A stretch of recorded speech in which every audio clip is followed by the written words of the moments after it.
Hey, did you know that the Torture Pod has merch? Yeah. Over at redbubble.com/people/torturepod, we have a whole bunch of different items that you can wear, adorn on your phone or your computer or your car to show your love for torture.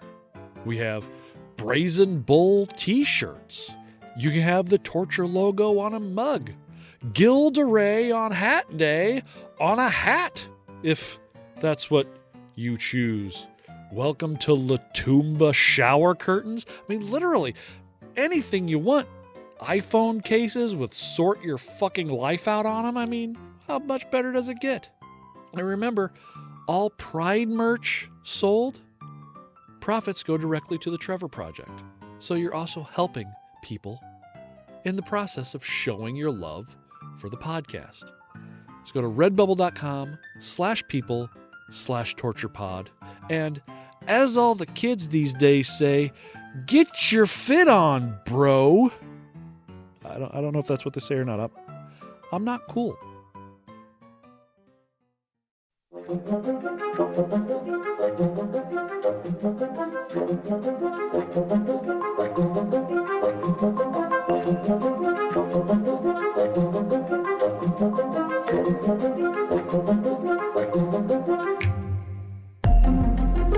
The subject of this episode will be the dealings with the threats to the throne, both real and imagined, the loss of a child, the murder of a wife, the creation of a new boy wife, a city-destroying fire which will lead to the persecution of a small sect of really weird people, his growing debauchery, his giant vanity project, and a trip to Greece, before people finally stand up and say, enough is enough, and the tyrant emperor is finally brought down. But not before making a whole thing of it. On our second and final episode of Nero.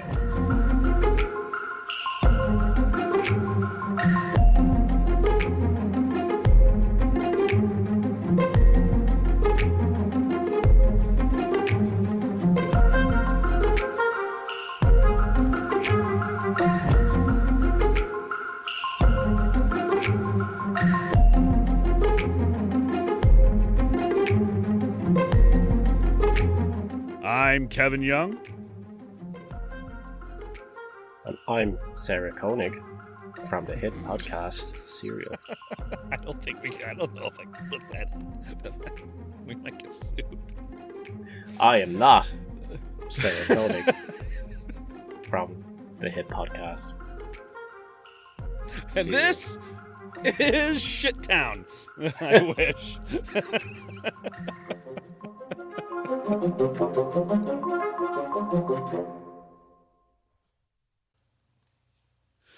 Oh, fuck. We're fans, Sarah. Don't sue us. Please don't sue us. We do it out of love because the first season of Serial and Shittown are amazing. I liked the bigger series of Serial too. Obviously the second season was... The first one was I haven't gone past, but the first one is... I mean, yeah, it's one of like the standard bearers of what podcasts should be. True crime. It's up there anyway. With the Feel Better podcast. You know. Yes, neck and neck. Yeah, I can't believe it's not better. That's what I told him. How has he not used that yet? I've told him that before. I've sent him a picture of I can't believe it's not butter, and I put his face on it, and I changed it to better. Right? I even said better bought a bit of butter to him as well. And he still hasn't fucking used it. That's going back a few years now, and he still hasn't used it. And I'm so disappointed in him. Oh, god damn it. God, Phil, come on, man. You're a master at this type of stuff. How can you? Maybe it's too low hanging fruit for him. Maybe he's too highbrow. He's Canadian. Come on. Come on, nothing's beneath him. We are. Technically. True. Yeah.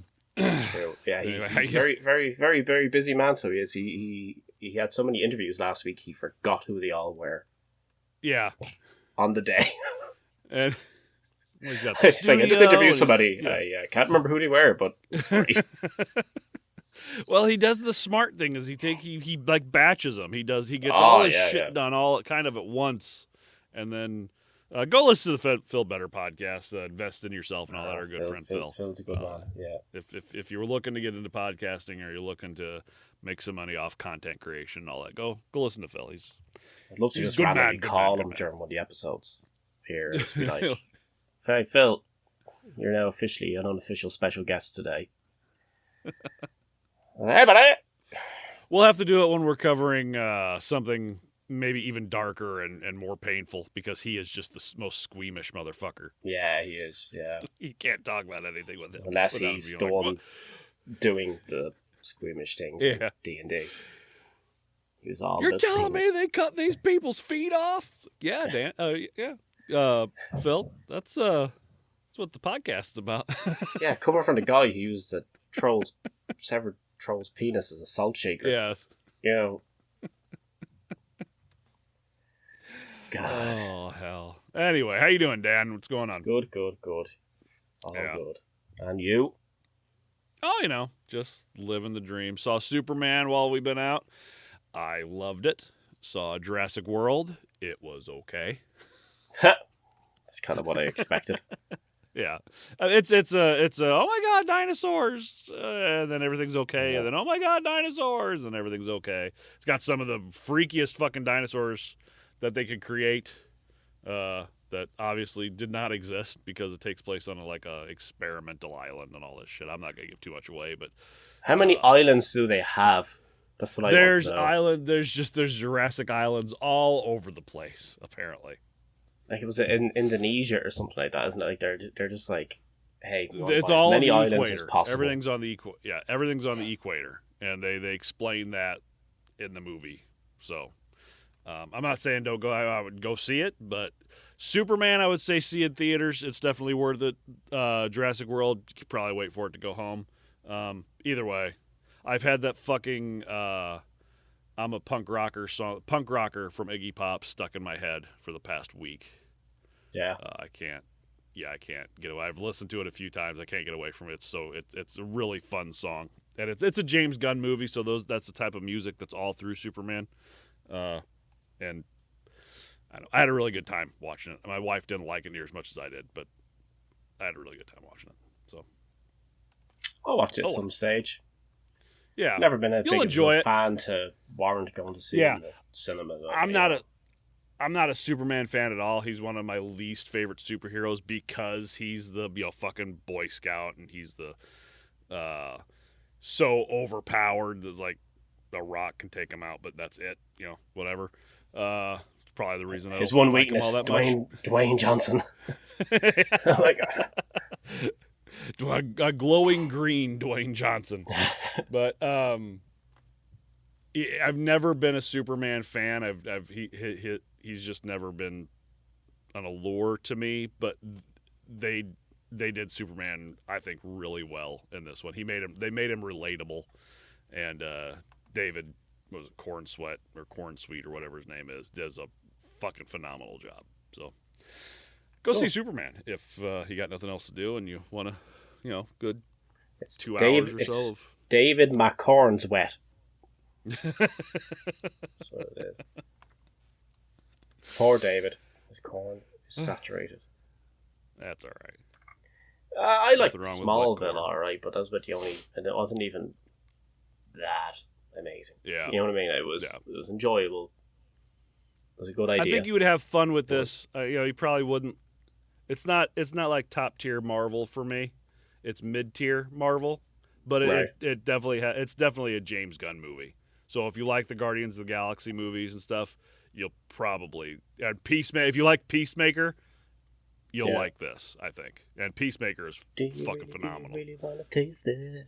Yeah, it's that same kind of. The humor isn't as graphic and as dark as Peacemaker, but but Superman's not Peacemaker. Two completely. Peacemaker. Never mind. I'm not gonna say anything. Never mind. Anyway, we got a lot of shit to get to, so let's do it. I can't think of anything I can't think of anything else to talk about, so let's just get right into the horribleness, which is Nero. Now, in the last we had torture. Nero. Oh yeah, torture. Yeah. I forgot. When we last spoke, we talked about how Tigellinus had helped change the court to a culture of paranoia, conspiracy, and insinuation. A culture where anyone that may possibly pose a threat was dealt with. Take Rubulus Platus, a member of the Roman nobility and one of the few surviving men with direct Julian blood. The great-grands... I thought of that the entire time. Yeah, so did I, and I was fuming that I used it on a previous one as opposed to this. Yeah. You know, because when I was sitting there earlier, I was like, I might say biggest. My intro, I was like, no, think of something else, because you already used it. And then I forgot what I had already thinking of, and I saw cereal sitting there. So that's fair enough. Yeah. Anyway, that's fair enough. Well, I mean, this does take place 30 some odd years after the quote unquote death of Jesus. So I mean, it is that right time period. Yeah, there you go. Yeah. So the great grandson of Augustus, which made him a potential alternative to Nero in the eyes of those who desire to return to Julian legitimacy, he was not politically active and had no ambitions to seize power, and had remained relatively quiet during Nero's early reign. However, his very existence posed a threat. He was accused of anonymous informers, I can get the sentence out eventually, of having ambitions for the throne. The evidence was vague, possibly rumors of astrology, political conversations, or casual remarks, but enough to trigger Nero's suspicion. And rather than executing him immediately, Nero chose to exile him to Asia under the pretense of leniency. I'm going to send you to Asia, distant cousin of mine. Why? To be lenient. For what? I didn't fucking do anything. Just imagine a Nintendo Entertainment System over there. You want to be first in. Just imagine your long distant relative showing up at your house, being like, "You need to get the fuck out." Yeah. Why? Well, yeah, you're moving me under. You That'd be really fucking funny if that happened. It's one of my cousins knocking on the door. Hey, get out! Get out of here. Now, this allowed Nero to appear moderate while keeping a dangerous man out of Rome. Now, he lived modestly and prudently in exile, avoiding contact with anyone who might entangle him in conspiracy, doing exactly what you would want to do if your ruler distant cousin is saying, I will, leave or I'll kill you. You're like, okay. And you go to Asia and you're just like living a, humble little life, just going and, getting your Dunkin' Donuts coffee every morning or whatever and just living a happy little life. His noble ancestry, however, urge to make jokes. And speaking. Don't go for it. Go ahead. No, we'll be cancelled. As his noble ancestry and clean reputation meant that his name was still whispered among those ready to be done with Nero, and so he remained a threat in Nero's eyes. So in 62 AD, with a little convincing from Tigellinus, Nero sent a centurion to Asia to assassinate Plautus. With no trial, defense, or justification, the soldier returned with Plautus's head. Not the rest of them. The rest of them stayed in Asia. How has Quentin Tarantino not written an alternate version of this where he sends Plautus to Asia? Plautus becomes a ninja or like a samurai or some shit. Yeah. And they go and they try and assassinate him, and John Wicks everybody. And then comes back. And next thing becomes like the first samurai emperor of Rome. That's a movie right there, Quentin. Oh, you know what I'm surprised Quentin Tarantino hasn't done a movie on yet? Because he's big on the alternate history movies. The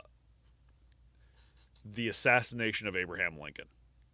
I just the other week finished the series from last podcast on the assassination of Abraham Lincoln and what he could do with Booth and Abraham Lincoln. I mean, instead of Booth fucking shooting Abraham Lincoln, Lincoln could like stand up, grab him, and throw him off the balcony and snap his neck. I mean, he could do so many. I think an assassination of Abraham Lincoln movie by Quentin Tarantino would be fucking amazing. Where do you fit the feet into it, though? That's the problem. Abraham Lincoln's big old floppy feet. Pops off his shoes, puts them on the edge of the balcony while he's watching My American Cousin. He needs a role for Christopher Waltz thrown in there as well. Yeah. He has to stick with his tried and tested. Play Booth. I don't know. Leonardo DiCaprio as Abraham Lincoln. And then Samuel L. Jackson. You bring back Daniel Day-Lewis. You bring back Daniel Day-Lewis to do the most serious Abraham Lincoln to ever throw John Wilkes Booth off of a balcony. Brilliant. Now then there was Faustus Cornelius Sulla Felix. I feel like I'm saying a lot of every time. Yes. A descendant of the dictator Lucius Cornelius Sulla and husband to Claudia Antonia, the daughter of Claudius from one of his first two marriages. He also posed a threat through Julian lineage to Nero's throne. So in 62 AD, with again no evidence of treasonous behavior, no trial, or even any accusations, Faustus was executed. That's a theme. Just imagine in your head that it continues on that way for the next few years. Poison. Like, this person's related to me? Kill him. Poison. Is this person related to me? Oh, how you doing? Kill him. Now, in January of 63 AD, Poppaea gave birth to the only child she would give Nero, a daughter named Claudia Augusta. Claudia is a very popular name for females at this time, apparently. Her birth was celebrated through Rome. Despite being female, she represented the possibility of a legitimate Julio-Claudian heir. Coins were minted in her honor. Dedications were made across the empire. Unfortunately, like what happens with many babies in this time of the world, the baby died in May or June from illness. The two parents, along with Rome itself, mourned the loss. Now, this meant Nero was again without an heir, and it put immense pressure on Poppaea to conceive again. I don't know how much this really affects Nero's mental stability. I know losing a child is incredibly difficult and affects everybody differently, obviously. I don't know if he was already that far gone to where it doesn't really matter, or if it kind of pushed him over the edge. But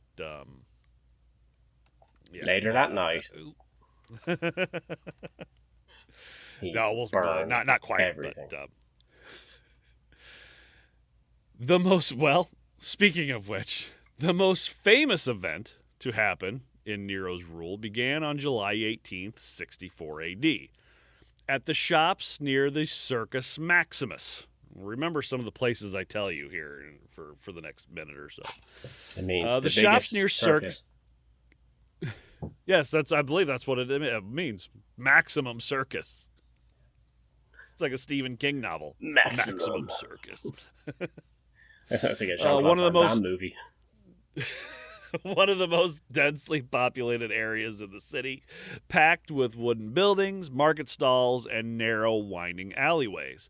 The hot summer sun beating down on the citizens of Rome, while a warm, albeit strong, wind blows through the city.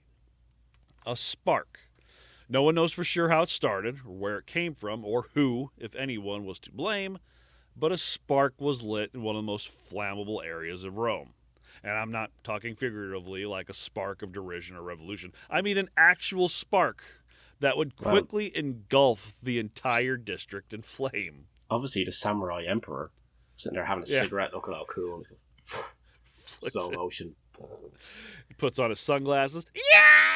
Yeah! All of Rome explodes. Walks off, not looking conspicuous at all in his giant samurai hat and robe with his sword strung through town.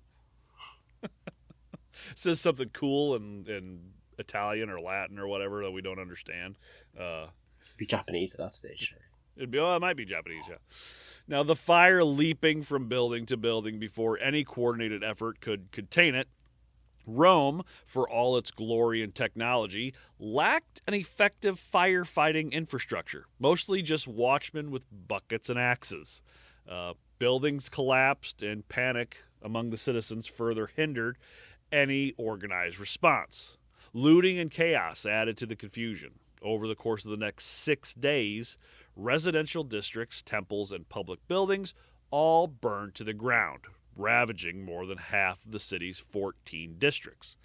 But after this destruction, the fire was finally brought under control, possibly burning itself out.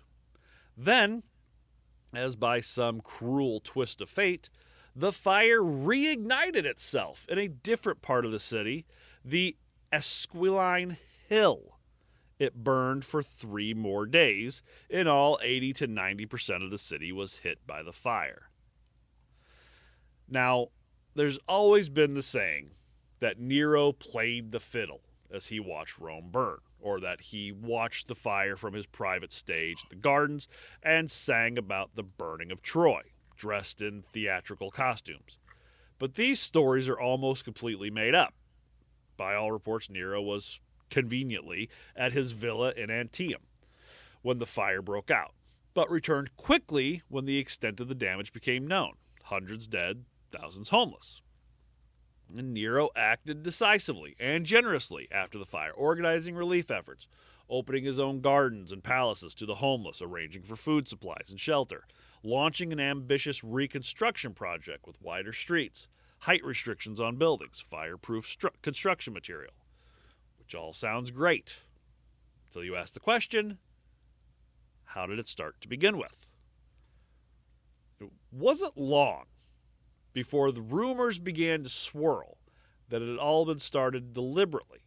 Eyewitnesses who, in all honesty, can't always or even most of the time be trusted completely, reported seeing men throwing torches into houses, and some guards were said to have threatened anyone who tried to extinguish the flames.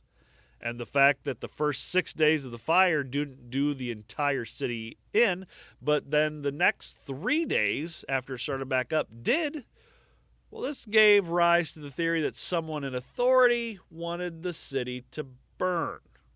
And even though there was still no direct evidence linking Nero to the fire's origin, there is some circumstantial evidence, which we've seen people go to jail, prison, circumstantial evidence all the time. Listen to a true crime podcast. They found his one-of-one custom Zippo sitting amongst you. Just says near bro on it. Yeah. Love like, brotho. Love brotho. How's my wife?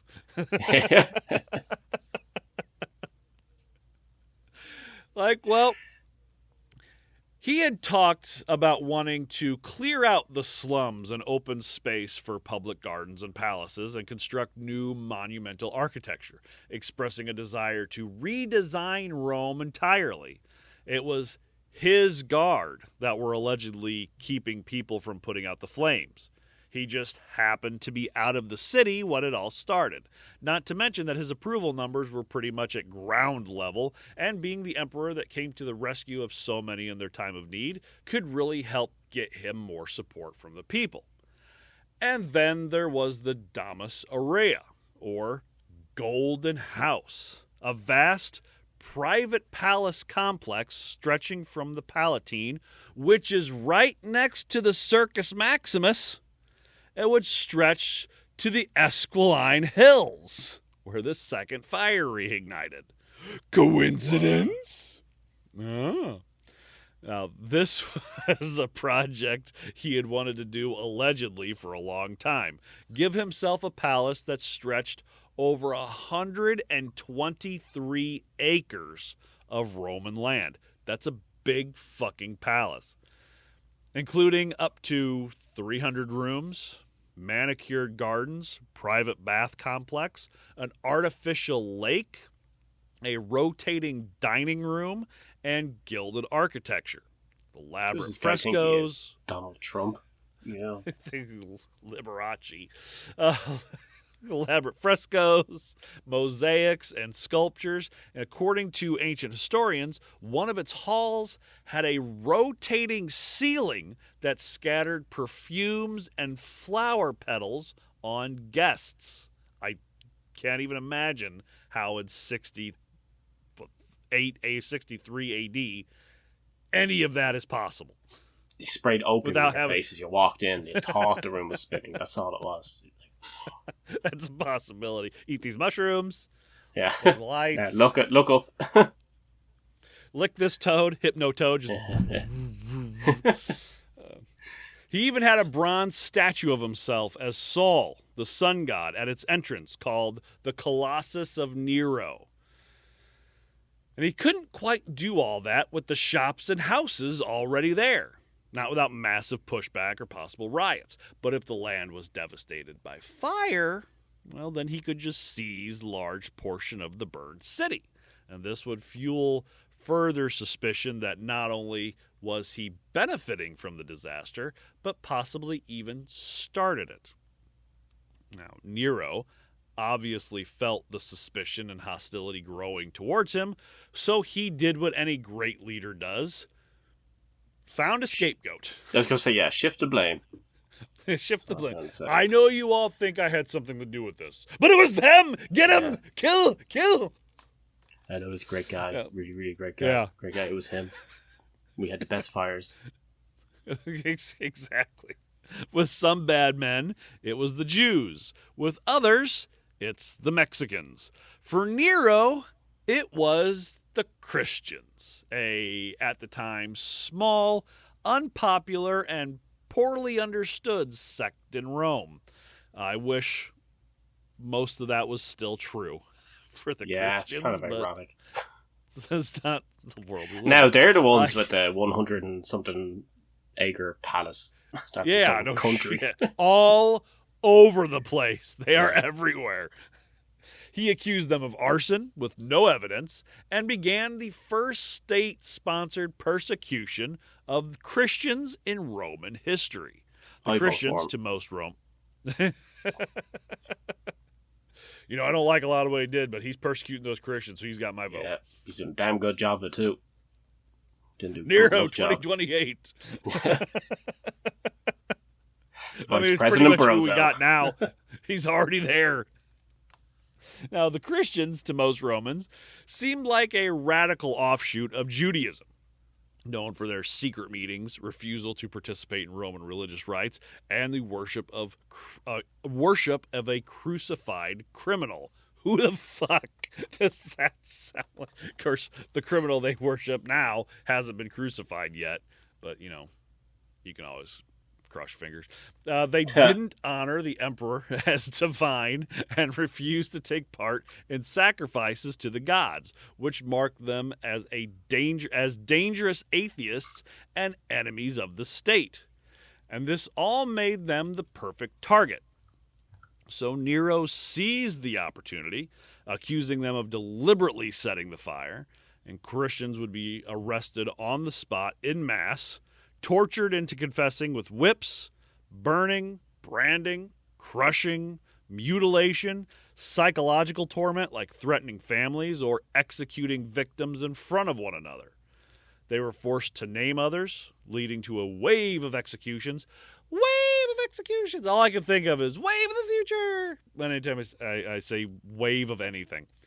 Brutal and staged for public entertainment, Christians were crucified, torn apart by dogs after being dressed in animal skins, and even burned alive at night and used as human torches to light Nero's gardens.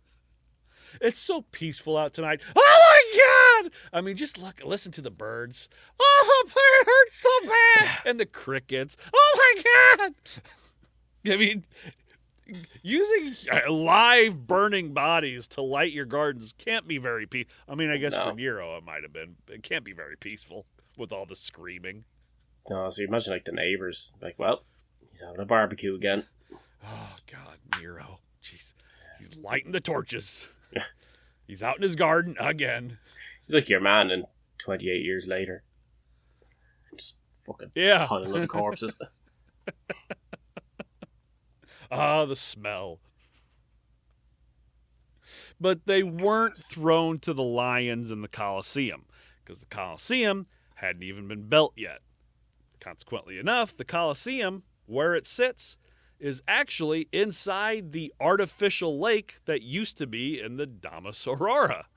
Huh. Yeah. Yeah. You imagine just building the Colosseum and be like, where'd you get this land? This all used to be lake property. And we're just going to put the Colosseum there. This is an artificial lake. This was a man-made lake. We just filled it. We backfilled it. Going to put the Colosseum right there. Now, contrary to popular belief, if you were to watch shows like Spartacus or movies like Gladiator, not every person in this time loved to see other human beings be horribly murdered and torn apart. Yes, most Romans disliked the Christians, but they were still horrified by the brutality of Nero's punishment. And even though many still felt like the Christians were guilty, quote, a feeling of pity arose because the treatments were so excessive and inhumane. And instead of rebuilding his reputation as a leader, he simply added to his image as a monster. As well, did his growing debauchery. We're going to get into some freaky stuff. Freaky stuff. Freaky. Now, Nero supposedly hosted lavish boat parties on the Tiber River where the banks were lined with brothels and taverns, floating banquets on gilded barges with dancers, musicians, and prostitutes of both sexes performing. These parties include mock rapes, group sex, and public nudity, all framed as artistic or Dionysian rituals. I'm good with everything but the mock rape. I don't know why that has to fit in there. Raper, but not really. But yeah. But not just really. Pretend. Like do this, but don't actually do it. Yeah. Is it okay if he does this to you? It doesn't matter. Is it okay if he does this to you? During his plays at the palace, he would perform scenes that mimicked real torture or abuse, sometimes forcing high-born Romans to act with him, including women who had been threatened or blackmailed. In one performance, Nero is said to have played a raped maiden or a bound prisoner, exaggerating his moans and gestures for effect. I mean, that's a show I'm glad I didn't see. Emperor, we need to get somebody to play this woman who was just raped. I'll do it. It must be me. The story must be told. But before I can act a role I was born to play. before I can act it out, I have to first get into character. You, biggest dickus, to my trailer. I'm a method actor after all. I learned that from Daniel Day-Lewis. Ancient historian Suetonius, or Sweaty Tony, as we covered. Sweaty Tony, yeah. Yeah, Sweaty Tony. Hey, Sweaty Tony! Hey, Sweaty Tony! Where's Johnny Titus? They are Italian. Now, claims Nero had people sexually assaulted for pleasure or punishment, including nobles and slaves. One notorious story says he dressed in animal skins and was released into the imperial gardens where men and women tied to stakes were raped and mutilated by him or others as part of a game. There's another thing that I read that put it a different way. Said that he would dress in animal skins and go up to the people's groins and maul them. I thought you were going to say sniff them, but okay. I mean, he probably did a little bit of that too. But no, he would just go to town on these people's genitals with cool hands, blade, penis, whatever. I mean, he would just tear them apart. Go to town on their genitals with his penis. How about you? Flopping around. How does this work? Hello? Mommy's not here to show me anymore. Another tale described Nero murdering a boy, then remarking that he, quote, smelled like a wild beast. It's like, all right, you got to imagine he just does that in front of a group of people. He's like, smelled like a wild beast. And everybody's like, yeah, sure, dude. Yeah. You just killed a kid. But sure, whatever. And apparently You're at some why point... didn't we vote Democratic? God damn it.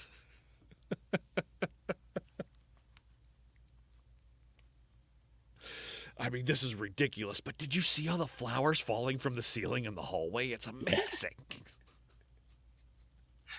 Apparently, at some point, Nero reportedly married a freedman named Dorphorus. You wish it was just David. I wish it was just David. Doryphorus. There's a Y in there. Doryphorus, this time playing the bride. Nero is said to have worn a bridal veil, been given away like a daughter, and consummated the marriage as the passive partner, a position deeply shameful in Roman culture. Pretty much as he married a guy and then had him butt fuck him on their wedding night. It's pretty much the basis of what I'm getting. If I can put it down to brass tacks, he pretty much got butt fucked by some freedman after they played wedding. No, that's what he's into. Yeah, if that's what you're into, that's fine. It's the burning corpses and yeah, it's the rest mutilation of I have an issue with. Yeah, it's like, oh, you're gay married now. That's cool. Could you stop killing people? Yeah. Nope, can't have one without the other. Well, that's a shame. Now sorry, I can't hear you all 123 acres away from you peasants complaining about my behavior. Just sees at one end of the palace, and somebody else is at the other. What? Hold on, and it takes a few minutes to walk to one another. This better be good. I came all the way from the bathroom for this. Now, it was time for someone to do something about it. Enter Senator Gaius Calpurnius Piso, a wealthy senator of noble birth, known for his eloquence, popularity, and generosity. Piso was not a revolutionary in temperament. He was, in many ways, a traditional aristocrat who had once thrived under earlier emperors. But by 65 AD, Nero's behavior, especially his obsession with artistic performance, his reckless spending, the Damus Aurora, and the Great Fire, and his escalating cruelty, had made him intolerable to a wide spectrum of Rome's political class. So along with other senators, equestrians, military officers, poets, philosophers, and members of Nero's own house, a plan to put down the emperor was formed.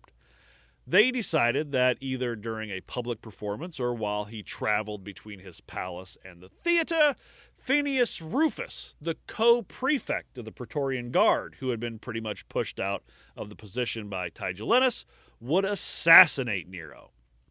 Then Piso would be declared the new emperor.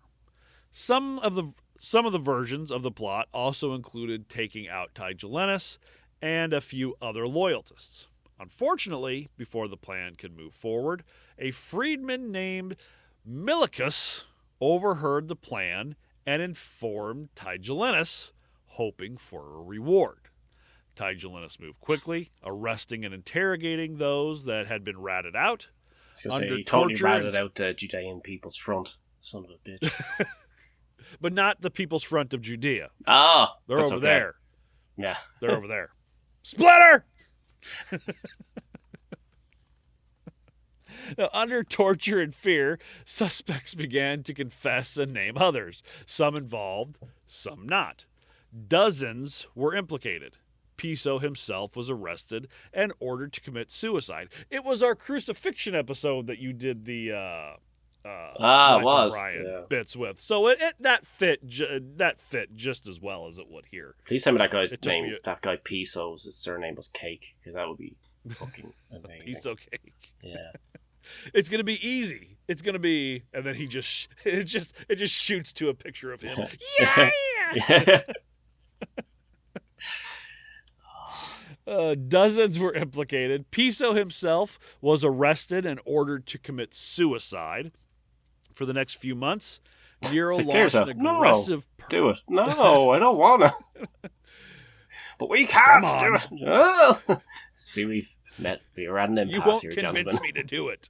I think we can... I think I'm going to convince you to do it. For the next few months, Nero launched an aggressive purge against anyone linked to Piso, including Nero's old mentor and moral compass, Seneca. He was forced, like Piso, to commit suicide. Seneca's nephew, Lucan, who had apparently betrayed his own mother to save his life, was also put to death. Not near as sad about that. If you're going to throw your mom under the bus, then yeah, I mean, maybe you get what's coming to you. He threw under the chariot, Kevin. They didn't have buses back then. Fair enough. That was the same back then. He just threw me right under the chariot, right under the horse's hooves. I don't know what to tell you. Motherfucker, damn bastard. If my son wasn't also my brother and my uncle at the same time, I'd be super mad at him. Oh, goddamn inbreds. It's kind of funny when you think about it. Like, this whole thing of, like, the Roman Empire and all that shit's supposed to be one of the greatest things outside of the Greek society in terms of everything. And yet, they're all hillbillies. They're all just fucking rednecks. You know what I mean? Like, they'd be... wake up, like, they pretty much invented NASCAR, their chariot races going around their little ovals and stuff. You know? It's true. Yeah. So... left turns only. NASA chariot. That's what it is. NASA chariot. There'd be Nar chariot. And there'd be... Nar chariot, yeah. Nas... Nas North American, chariot. isn't it? So... Naras. Chariot. Naras char. Just be char for sure. Naras char. Char. That sounds like a Jamaican Pokemon religion. Or something. Ras Char. I'm Ras Char. Pokemon. It's Nars Char. Nars Char. I choose you. Nars Char. It's just the rest of the podcast. Nars Char. Just you and me going, Nars Char. Fucking Christ. Let thebeardstruggle.com cream all over your beard. What? With the Beard Struggle's all new beard cream. Oh, thank God. Now everybody can get nice and creamy. I think what he means to say is that with ingredients like glycerin and shea butter, avocado, and jojoba oils, it's perfect for everyone, anytime. Night, day, hot, cold. You're gonna get that cream. Okay. And hydrolonic acid ensures deep hydration without the grease for a long beard or just some scruff. Creamy scruff without the grease. Dude, gotta stop. And as always, use our exclusive discount code TORTURE19 and take up to 19% off at checkout. Getting creamy and taking it off. Okay, we need to end this. TheBeardStruggle.com. Do what's right for your beard. Do what's right for your face. Sort your sexy, creamy fucking beard out. Oh, boy.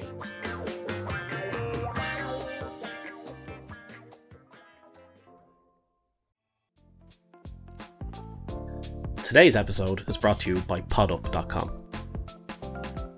Let's be honest. Whether you want to admit it or not, you've probably thought at some point to start a podcast. Podcasts are fun. Podcasts are fun. You and I have a good time on here, Dan. Some of the just get on, talk junk. Yeah. I mean, it's some dark content. What we're talking about isn't necessarily fun, but we make it fun. We have a good time, and we would never even met each other for one podcast. So that's true. Podcasts and Canadians. Podcasts and Canadians, little D&D thrown in there. I mean, change your life. Well, there are about 5 million podcasts out there, and around 90% of those stop after just 3 episodes. That's including about 1.8 million that stop before they even start, which we know thing or two about that, now, to be fair. Yeah, we do, unfortunately. Yeah. Quite a few still on the drawing room floor. So. Yeah. And of those that do get started and past that 3-episode mark, about 90% of those don't get past 20 episodes. And there's a reason. Podcasting is hard. Well, successful podcasting is hard. Yeah, it's not just sitting in front of a microphone and talking for an hour, even though sometimes that's what it is for me. It's recording, audio editing, video editing, social media, promotion, blah, blah, blah, all the stuff that Kevin does. And I do. And finding and paying for all that software to use can be just as big of a headache, not to mention expensive. Well, with PodUp, you can have a one-stop shop for everything you need to take your podcast to the next level. With 35 powerful modules with AI integration in one software, you can create, publish, grow, monetize, and manage your podcast with a simple, easy-to-use interface. Everything from a site builder and recorder to editing for video and audio, live streams, blogs, and transcriptions. Legal, newsletters, SEO, setting up shops, getting ads and sponsorships, managing your workflow, files, and even backing up your content. Set up an account today and get 14 days free. And even schedule a demo with one of PodUp's podcasting experts to see how to start producing and monetizing your very own podcast. And when you're ready, use our exclusive coupon code TORTURE15 for 15% off whichever package you decide to go with. And if you're a professional that's even too busy for that, go to podallies.com. Yeah, their done-for-you podcast production and marketing service will take care of the dirty work for you. Dirty. We're talking websites, social media, editing work, SEO, all done for you. So you can just focus on being the star of the show, like me, and getting on with your day, unlike Kevin, who has to do all the work. That's why everybody comes is for Dan. And this team of experts will use PodUp software to put your podcast on the map where it belongs. See, just they're using PodUp software. It's all one big circle. It's always coming back around. Like an opposite of a square. That's right. There you go. So, go to podup.com and podallies.com and use our coupon TORTURE15 for 15% off. That's TORTURE15 for 15% off. Podup.com, the ultimate podcasting platform.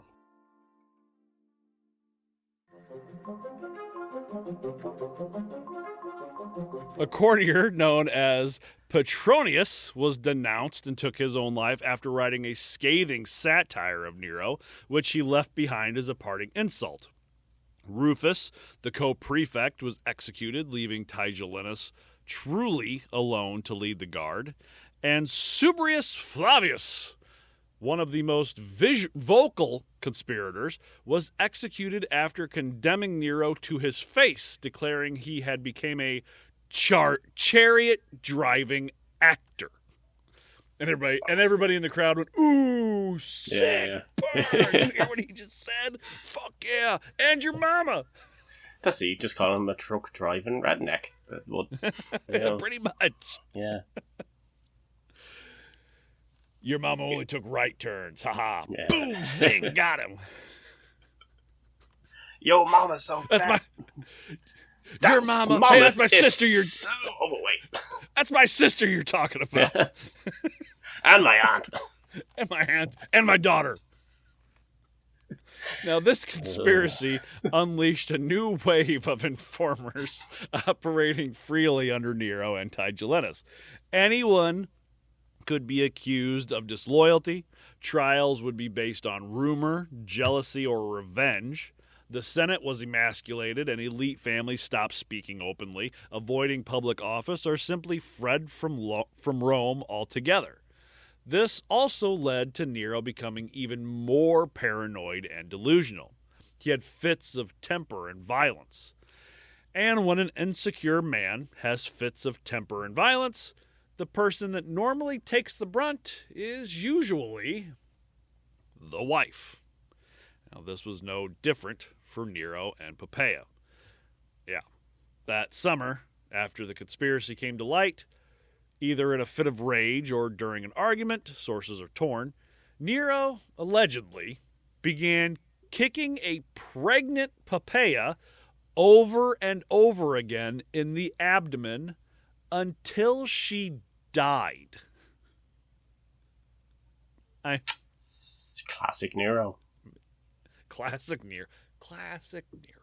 Nero obviously played it off as an accident, even giving her a lavish funeral and deifying her as Diva Poppaea.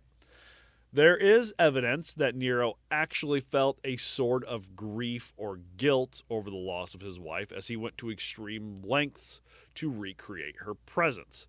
This is something just the worst types of people that just do horrible, stupid things, and then they're like, I'm so sorry. I didn't mean to. I can't believe I did that. Oh, everybody feel bad for me for what I did. What's the other one? I have to try and find it. Where is it? It just reminded me of The Simpsons. Homer makes Marge out of the tree. Oh, yeah. The plant. Yeah. Yeah. That's the first thing I thought of as soon as you try to recreate her presence. It's like a paper plate with her face drawn on it.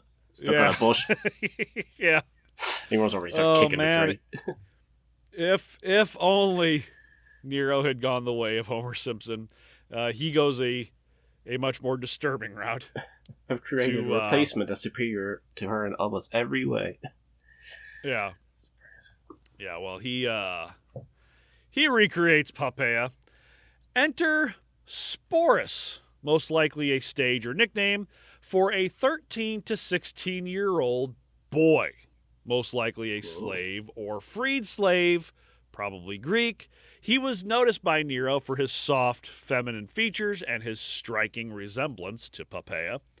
The resemblance seemed to have triggered something in Nero, leading him to take Sporus into his home as a living replacement for his dead wife. Going as far as oh, you look so much like my wife that I just feel like I should tell you to get the fuck in the kitchen and make me a sandwich. Yeah. Cut the crust off. My mom didn't cut the crust off, and now you see what happened to her. Cut the fucking crust off. Triangles, motherfucker. Sophisticated household. Only triangles. Only triangles in this house. Going as far as having the boy wear her clothes, adorn her jewelry, styling his hair and makeup like hers, engaging in public displays of affection,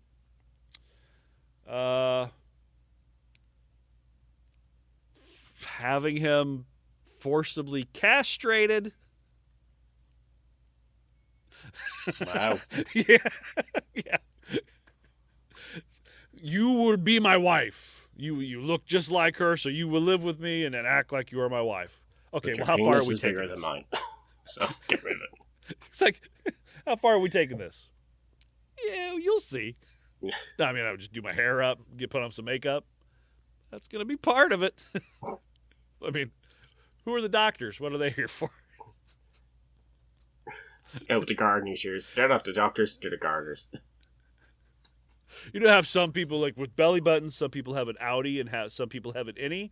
Well, we're going to turn your outie into an innie.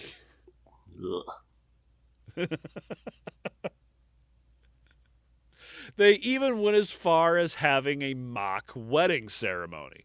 To most Romans, this was disturbing, proving to most that Nero lived in a fantasy world of his own making. It's like, the castrating is fine, but a fake wedding ceremony, please. He's already had 3 of those. This is Rome. How many wedding ceremonies can you have? Last fake wedding ceremony he had, he was the bride. Oh, how the now, even though Nero had a new wife, that didn't mean he didn't still want another one.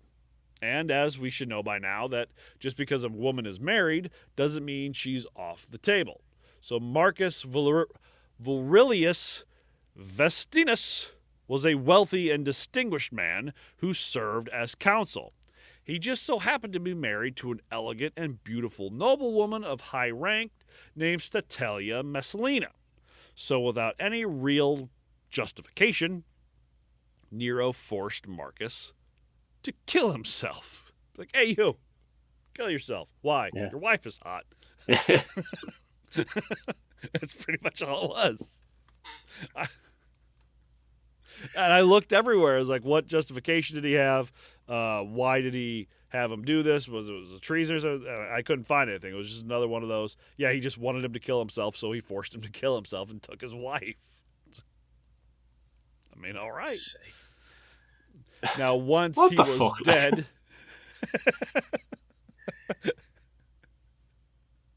I don't feel like we're that far away from that happening here. I really don't. Well, I was going to say, a certain somebody would get their son-in-law to kill themselves to marry their wife. So he could, if you get what I'm saying. I get what you're saying. And it all becomes Rome all over again. Yeah. Now, once he was dead, Nero married Statalia. After they were married, Nero pretty much forgot about her. She was mostly there to give Nero legitimacy. She was a member of the Claudian family line, but she would hold no apparent political influence, never played a role in the court. She served almost completely as a trophy wife, which is probably the best thing that could possibly happen. I'm going to marry you, and she's probably terrified. It's like, okay, now get. Wedding's over, get. And she's like, oh, thank the gods. I already have my little boy wife over here. Yeah, exactly. Sporus, he saw Sporus as his real wife, and he/she went everywhere with him, including Greece.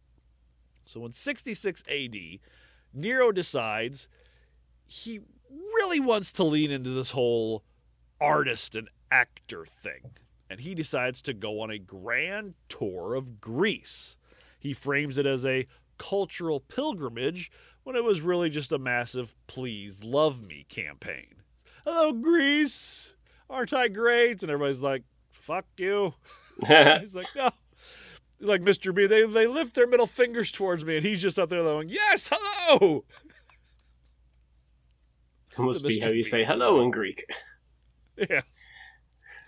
He participated in all the major Greek festivals and competitions, including the Olympian, Pythian, Isthmian, and Nemean Games, usually held at different times. Nero had them reschedule to all occur during his visit, a massive violation of sacred tradition. At each event, Nero performed as a singer, lyre player, and sometimes actor. And he even, in some cases, competed in chariot races despite having little skill. Sure. So what are these? These are the horse things you keep talking about? Yeah, and it just goes backwards. Damn thing stuck in reverse. What's that smell? It's shit. Do they do that often? Yes. They do it all the time. I think it's funny the way he's going over for basically, love me, I'm amazing tour, and immediately pisses on their traditions. Yeah. Very first thing he does. Yeah. You know? I literally he's like, you know how you do all this and have been doing all this for like a few centuries now? How about this? How about you change it? Yeah. And you do it my way. How about all this tradition that you have? How about you just knock it off? How about that? That doesn't work for me. I don't like it. Terrible human being. Oh, yeah. Well, yeah. Unsurprisingly, he won every competition. Not because of talent, but because no judge would dare risk offending him. Nero traveled with an entourage of supporters who ensured victory by bribery, intimidation, or imperial decree. Kind of like when Trump goes golfing and he hits one out to the lake, and then somebody else just takes the ball and throws it out. Be like, good shot, sir. Yeah. Did you see that one? Yeah, when he missed the ball completely and faked that he had hit it, and he picked the ball up and put it in his pocket. Yeah. Yeah. That's the type of thing. Yeah, that's the type of thing these people do. God. He lost that chariot race, so he picked up the chariot and he put it in his pocket. He's like, hey, I won. I went so fast, don't even say it anymore. And the first nurse chair champion. Yeah, let's go. He was awarded thousands of crowns and statues, all of which were shipped back to Rome for display. These performances were not only tolerated by his inner circle, they were celebrated as religious acts, with Nero now styling himself as Apollo incarnate, god of music and light. No longer playing the role of a god, but actually seeing himself as one, having statues of himself erected in the likeness of Apollo and Dionysus. Which is, I mean, again, I don't feel like we're that far away from that shit happening, from just having a big gold Trump god statue in the middle of New York City. Or in the middle of the White House lawn. Or in the middle of the White House lawn. That'd be so funny if he digs the Rose Garden and just puts in a big giant fucking thing of himself. Right next to the UFC ring that he's going to have built for whatever UFC thing they end up doing there, because it's just fucking ridiculous at this point.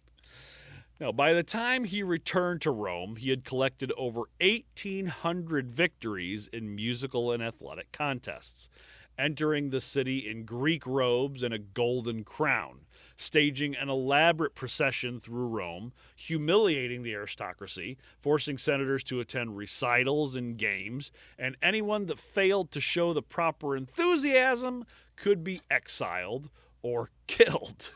Can you just imagine? You're just having a bad day, and you're like, yeah, whatever. Kill that man. I mean, come on. Now, while Nero had been gallivanting around Greece, celebrating himself, his relationships with those he needed had almost completely disintegrated. The military, especially his own guard, no longer trusted him. His increased use of the Praetorian as political executioners began to alienate career officers and commanders, planting seeds of revolt, particularly with the death of Gnaeus Domitius Corbulo, the empire's most respected general. Now, Corbulo had earned great acclaim for his military campaigns in Armenia, where he had successfully negotiated a settlement with the Parthians and restored Roman prestige in the east. Despite his popularity with the army and his undeniable competence, Corbulo remained loyal to Nero, even as other generals plotted rebellion. His daughter had even married Nero's cousin, further entwining Corbulo with the imperial family. But Nero, already distrusted of military men, grew increasingly jealous and afraid of Corbulo's influence and reputation, especially as other generals began to stir unrest. He wanted to marry that cousin for himself. That's what it was. He was like, that cousin that we married off is pretty hot. I kind of want me some of that. Corbulo's daughter marrying that? Nope. I was planning on having a threesome with my boy wife and my cousin, and you just ended that for me, Corbulo. I just see him sitting in his fucking throne, just sitting there going, Corbulo, like Jerry and Newman. Like what? Like Jerry. Hello, Jerry. Hello, Corbulo. I don't think I've ever seen that. Seinfeld. Oh, I never really watched an awful lot of okay. Seinfeld. Didn't really like it too much. Now, That's about as much as it You know they did a different theme for every single episode? I didn't know that. It was never the guy who did the theme sat on a bass, and he would watch the beginning of the show, and he would do the bass line as it fit the show for each episode. Yeah. Didn't know that. Oh, yeah. That's your fun fact. Bet he wasn't as good of a musician as Nero was. Probably not. He probably didn't have 1,800 fucking crowns and trophies just sitting around. All them Grammys. I won these Grammys by torture. I have the Grammy panel lit in flames in my garden to light it at night. Nice. Fucking weirdo. Now, Corbulo had done nothing wrong, but his popularity, discipline, and heroic imagery made him intolerable to a ruler who sought absolute control and personal glory. In 67 AD, Nero summoned Corbulo under the pretense of consultation. When Corbulo arrived, he was met by soldiers who presented him with a sword and a death order, which, with characteristic Roman stoicism, Corbulo fell on his own sword, reportedly saying only "Axios," or "I am worthy." Now, this sent shockwaves through the military and aristocracy, signaling that even loyal service was not protection under Nero.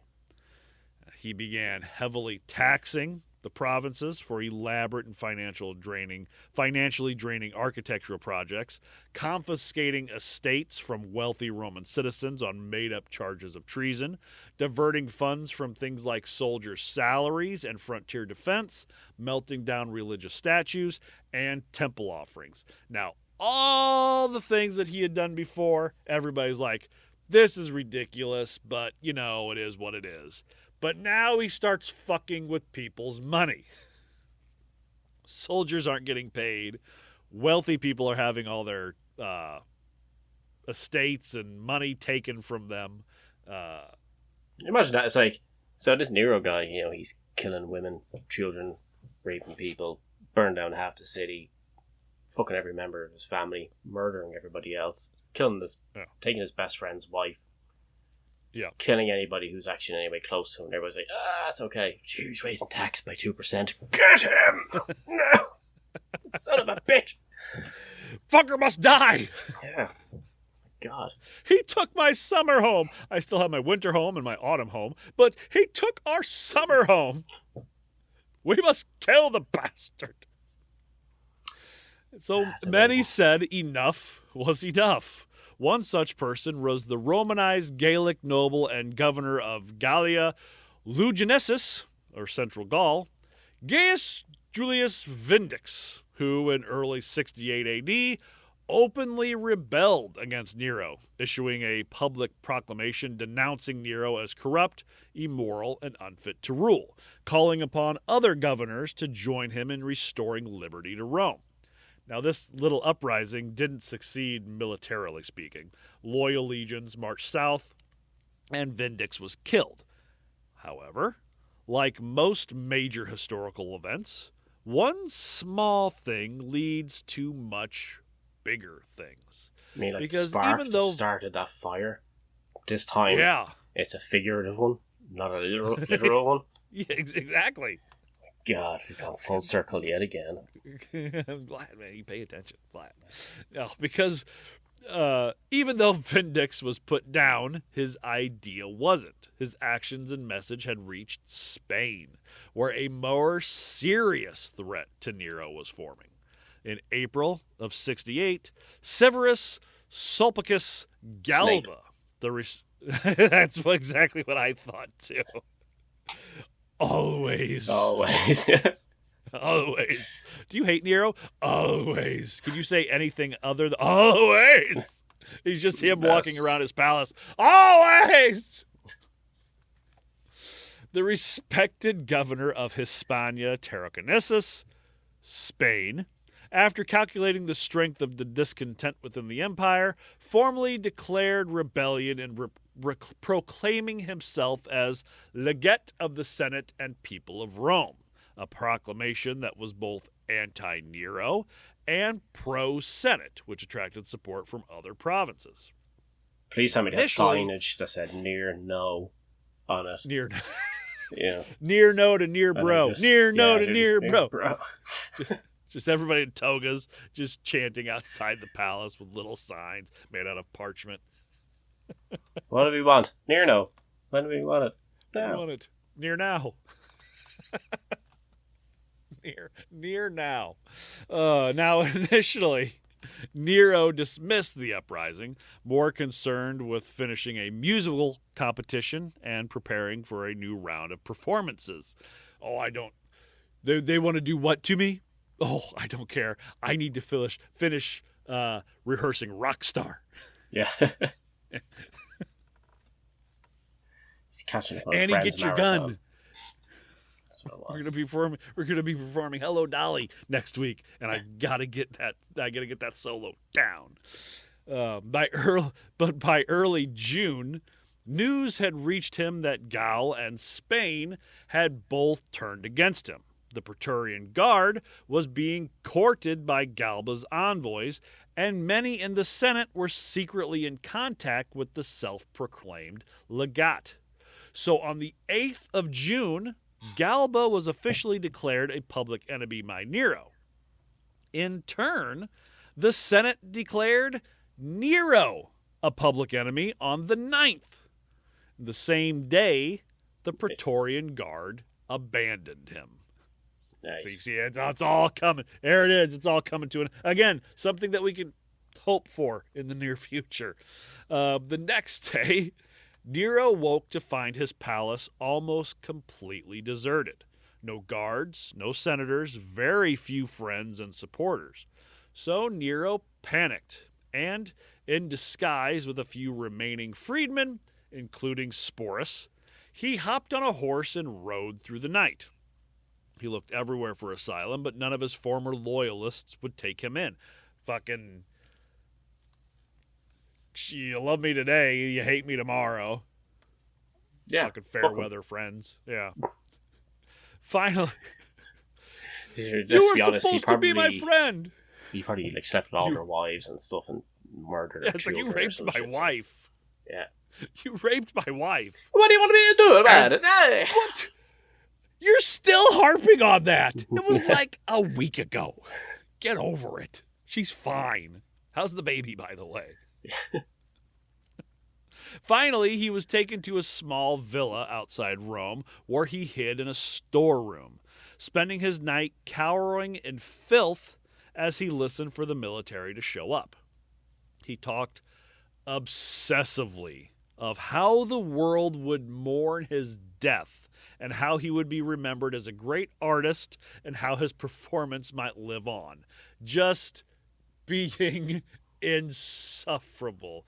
I mean, yes, I did horrible things, but I was such an artist. How will the world go on without me? You will all. He's one of those, you'll all miss me when I'm gone. And they're all just sitting there waiting with bated breath for somebody to finally put them out of their misery too. And poor little fucking Spore sitting there like, I miss my penis. You'll miss me when I'm gone. You know what I miss now that it's gone? Yeah. He just looks up at him with those big doe eyes. My penis. So yeah, you think you got it bad? You got your penis. Yes, your penis is gone. But I mean, the world, what will you do without me? Just. Do you remember what it's like to lose your penis? Pepperidge Farm remembers. What is going on over at Pepperidge Farm? The freedman, probably sick of hearing him talk about himself, began suggesting that he take his own life. Oh, what will the world do without me? You know, you should probably just, do yourself. You know. Near bro.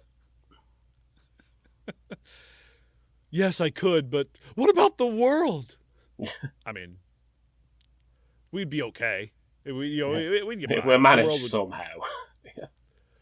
It's true, you will. But what about the world?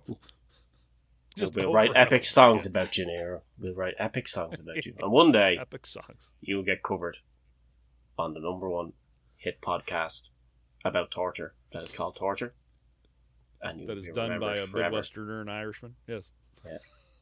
Now, Nero agreed, but stalled, telling them to dig him a grave and prepare a bath for him so that they could clean his body afterwards, but then being fussy about the temperature of the water. They were just going to piss on him. I don't think it mattered. So make sure you clean my body in this. Let me test it. Except for Spawn. Tepid water. Yeah. My God, I simply cannot commit suicide in these kinds of conditions. Start a fire, warm some water. It should be medium tepid. I don't know if they have Fahrenheit and Celsius back then. It should be as warm as a late spring day.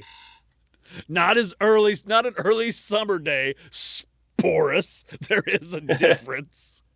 And if you can't see that, then I don't know why we're even together. You don't know me at all.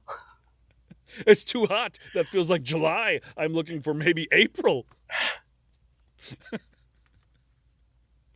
Pretty much. God. That would not surprise me if that was the exact conversation. I would imagine. And Sporus is like, but I missed my penis. Obviously. Yes, yeah, obviously. Pretty much anything he could do to delay the inevitable. Spending this time crying and rambling, quote, qualis artifex pero, or what an artist the world is losing in me. Just insufferable. We feel so much worse without you. Yeah. Don't worry, another incarnation of him has come about and sits in the White House right now. So eventually, we're really beating that to death, but it's true. Eventually, take every opportunity I can. Every time we can. And I bet if you went up to his face and called him the next Nero, he'd probably be like, great guy, huge guy, amazing man, did great things for Rome, burnt it to the ground, best thing ever happened to it. Had a little boy, wife, little boy. It's what I want to do to Eric. Little Eric. Not Don Jr., he's my favorite, but Eric. I can do that to Eric. Eventually, a messenger arrived with word that the Senate had declared him a public enemy and that soldiers were approaching to arrest him alive so he could be taken to the forum and beaten to death in public, which would just be great for everybody. Now, Nero asked those around him to help him die, but none of them would. God damn it, you'd be first on the line right there. But like, would one of you guys, yes, finally, yes. You gotta imagine Sporus is like, I know where to start. Yeah. Out the hedge trimmers. Oh, God. For some reason, anything that has blades that close together is worse than just like a knife. Like if you think of cutting yourself with a knife, it sucks. But you think you're like cutting yourself with scissors. Yeah. Yeah, no. You whip out ye old crocodile shears. How about you? There you go. That's a callback, ladies and gentlemen. Now, until finally, Epaphroditus, a freedman and former secretary, which sounds like a skin condition. All Latin names do, because it's all medical stuff is based on Latin. So half the stuff you've said to me, I've thought was either an illness or some sort of salve for an illness or something like that. You know, like there's some seriously horrific sounding names. I'm going to be sitting on the couch watching TV, a commercial for like a prescription drug's going to come on and be like, didn't we cover them on the last episode? Wasn't that syphilis erectus that we were talking about the other day? Do you suffer from Epaphroditus? That's the guy who killed Nero. He was a freedman and former secretary, helped him drive a dagger into his throat.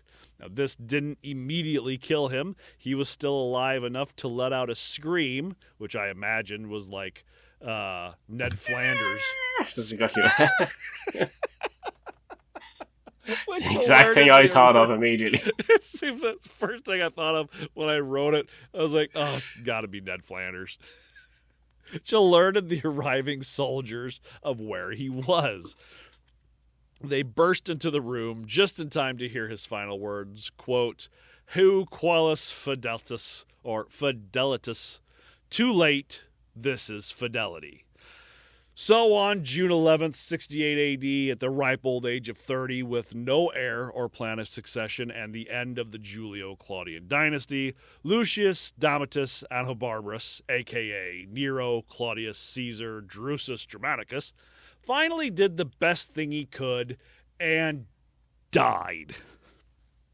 He finally did something great. His last name should have been Over Dramaticus. That's what it should have been. Near bro over Dramaticus. Near bro over Dramaticus. Episode 2. Yeah. Electric Boogaloo. This time it's personal. His body cremated and buried at Pincian Hill by a very few hard to loyal... set it alight with all that piss all over it.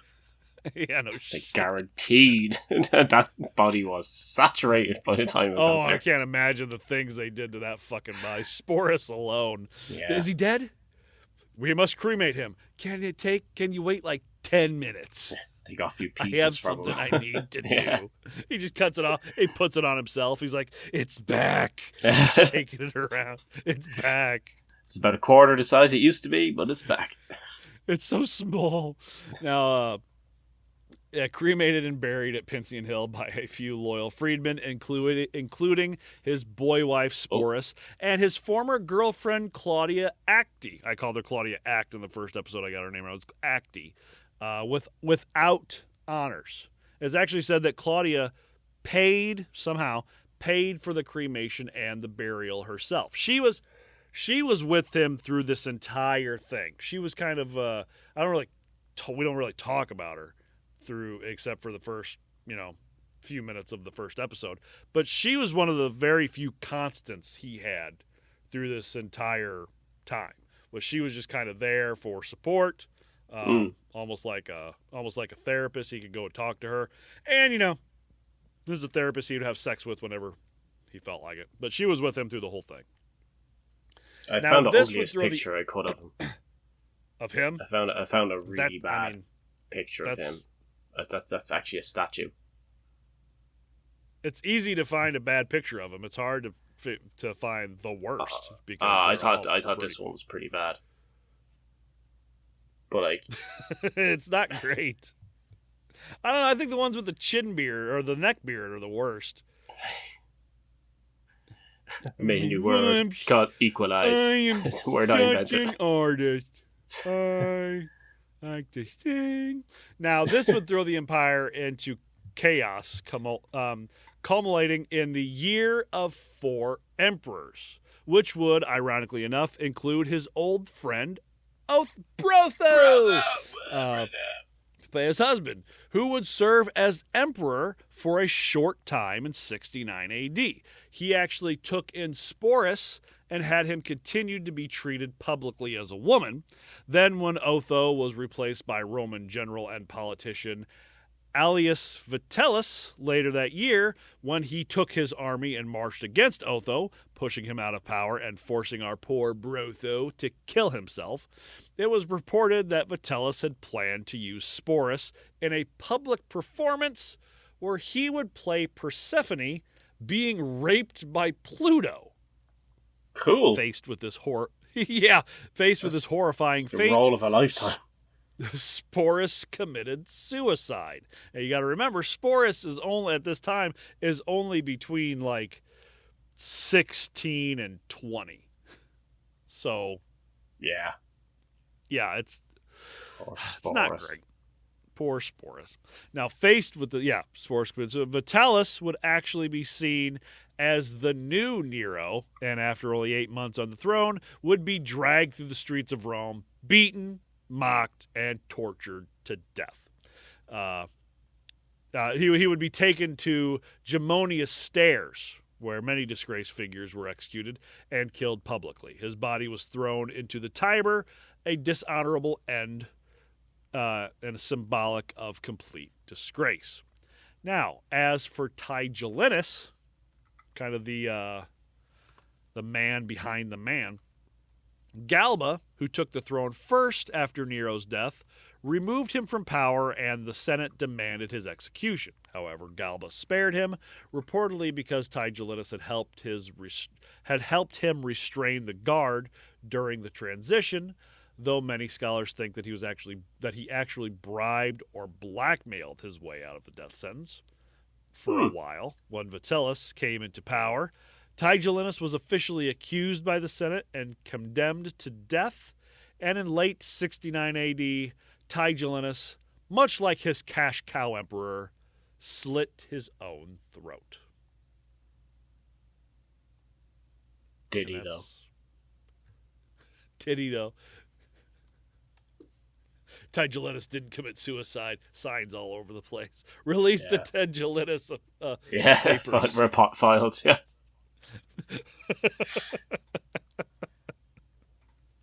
God, they're all fucked up. And all the emperors are like, no, don't do that. You don't need to just forget about it. It's fine. Yeah, we will release the papers. We will release them. Once I become the new Caesar, I will release the papers. Gets in. Yeah. What papers? I do not know the papers. You guys just... If you guys are going to want these papers, just don't support me. Just fine. Just forget about it. Move on. I don't even know who this Ty Gilletis guy was. Pictures of those two together all over the place. The head of RIB, the Roman Intelligence Bureau, sitting there going, we have the files. They're on my desk. I'm going to read them on Tuesday. Wednesday comes around. I don't know what files you're talking about. What files are you talking about? Yeah. They just fired my daughter. Dan, any pop culture? I know we covered a little bit in the first episode. You got any more pop culture? Absolutely tons of stuff, really. There's graphic novels, The Adventures of Nero, which I'm sure is an absolutely amazing read. Yeah. Probably. Many artists, stuff like Salvador Dali has a painting. It's pretty famous. I didn't even know it was a thing to do with Nero. Oh, you're frozen on my side. Can you still hear me? Move back to the you froze show. up a little bit. You've been freezing off and on my side, yeah. So are you as well, yeah. So I make sure. Oh, yeah? Yeah, I don't know what the last thing your internet connection is unstable. Dali. Much like my mental health. Let me see, there's the Nero AG, which is a software company that I don't think that's the same thing. Had their pictogram of Rome burning. That's their thing. Oh. Yeah. Not what I would want to name my software company after, but okay. There was a video game out years ago, Rise, Son of Rome, which was really good. And Nero is in it as the antagonist. Oh. So that fits. Yeah. There's also several movies. Yeah. Like quite a lot of movies. Yeah. Right. See You Later, Gladiator is one of them. It's fucking brilliant. I'd love to see a recreation of Dude, Where's My Car? But it's Nero and Brotho. Yeah. In it. That would just be so fucking funny. Dudicus. Yeah, Sweaty Tony. Dudicus. Sweaty Tony. Oh, that'd be great. There's been loads and loads of shit. There's been a lot of stuff put out against Nero. There's a song called Nero's Liar by some guy who I've never heard of. Taylor Swift? That's like some guy called Michael something or other that has a song called Nero's Liar. And it's like 6 minutes of him playing Liar. I don't really want to listen to it. Just Christians screaming in the background as they're set on fire. It's not a nice instrument. The lyre? The lyre? Yeah. It sounds like a poor man's... But the song that he was playing there sounded a bit like Nothing Else Matters for a second. Oh, okay. What shit. There's also the band Nero. They were a British electronic music trio. Oh. They were shit. I remembered them as soon as I saw it. But other than that, there's loads of art. It's not hip-hop, it's techno. Movies. Yeah. Shakespeare references him quite a lot. Yeah? Yeah. Well, 3 times to be exact. Across a few different things. So look, that's quite a lot of references from one person. Yeah. Makes you wonder if Shakespeare had a thing. Mm. Anyway, thank you to our patrons, Willa Quinn Fowler and Sam Beers. You can sign up as patreon.com/torturepod, 1 week of our cult leader tier for free. Connect with us on the socials at torturepod, email torturepod@gmail.com, buymeacoffee.com/torturepod, donate redbubble.com/people/torturepod for the merch. All Pride merch profits donated to the Trevor Project. Go rate, review wherever you can, and thank you to our sponsors. You can support us by supporting them. Hint, for our next episode, we're just going to hang out. Literally. Nice. Dan, any Any words of wisdom? I completely forgot to prepare for this. So, first thing that pops into your head. I already said about not fucking your best friend's bro's sister last week, didn't I? Yeah, not. Yeah, but look, it just general rule of thumb is don't marry an underage boy to replace your wife and then cut off their penis. Don't murder hundreds of people, burn down the entire city, and then dare tax people and expect them to like you. Yeah. But, if you do horrible things, don't think that the world is going to worry about what happened to you after you're gone. The world's not losing an artist in you. We'll be fine. Well, put it this way: Hitler isn't known for his paintings, is he? No. And apparently he was good, but he's not known for that. I've seen a couple pictures of some of his paintings. He was okay. He was okay. He was never going to be a famous painter. He was okay. Well, look, nobody needed fucking art school back when Leonardo da Vinci was doing his shit, did they? Like that whole thing, you know. True. Oh my god, his stuff is mediocre. It's grand. It's better than anything I could ever do. But no, I would imagine that if you started painting, like if you started practicing and really paying attention to what you're doing, I bet within a year you could paint better than Hitler. Tell you what, one thing I couldn't do better than him.